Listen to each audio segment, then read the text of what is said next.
Bienvenue dans cette vidéo de présentation d'un nouvel article dans le cadre de cette semaine de la qualité de vie au travail.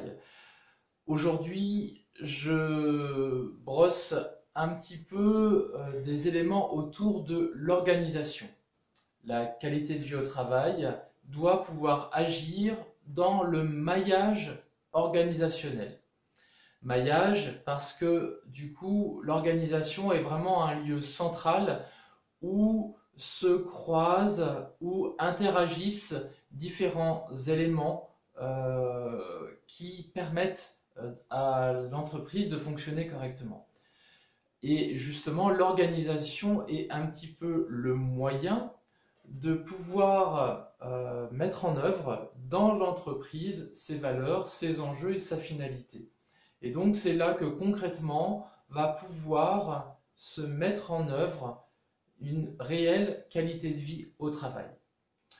Trois aspects sont à mettre en avant. L'aspect de l'organisation structurelle et hiérarchique, dont j'ai déjà un petit peu parlé, avec une volonté d'aller vers une structuration, une hiérarchie beaucoup plus horizontale, beaucoup moins pyramidale, qui permet de collaborer plus tous ensemble, de pouvoir être dans une responsabilité partagée. Évidemment, en découle une autre façon de manager et évidemment, l'organisation amène à toutes les questions qui concernent les conditions de travail. Conditions de travail, c'est en effet les conditions matérielles, l'ergonomie des postes de travail pour qu'ils soient adaptés humainement et adaptés à la personnalité des personnes qui sont sur chaque poste.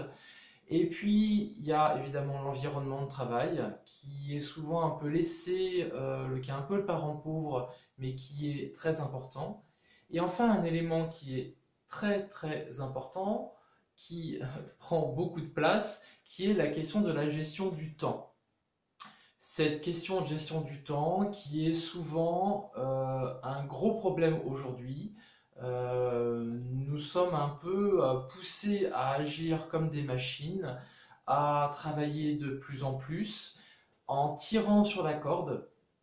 Et du coup, en créant plus de stress, on est moins efficace.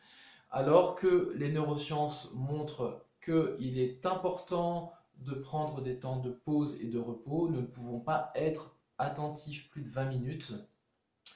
Vous avez la méthode Pomodoro qui est une méthode qui met en avant justement cette nécessité de concentrer notre attention sur un temps court et de faire ensuite une pause.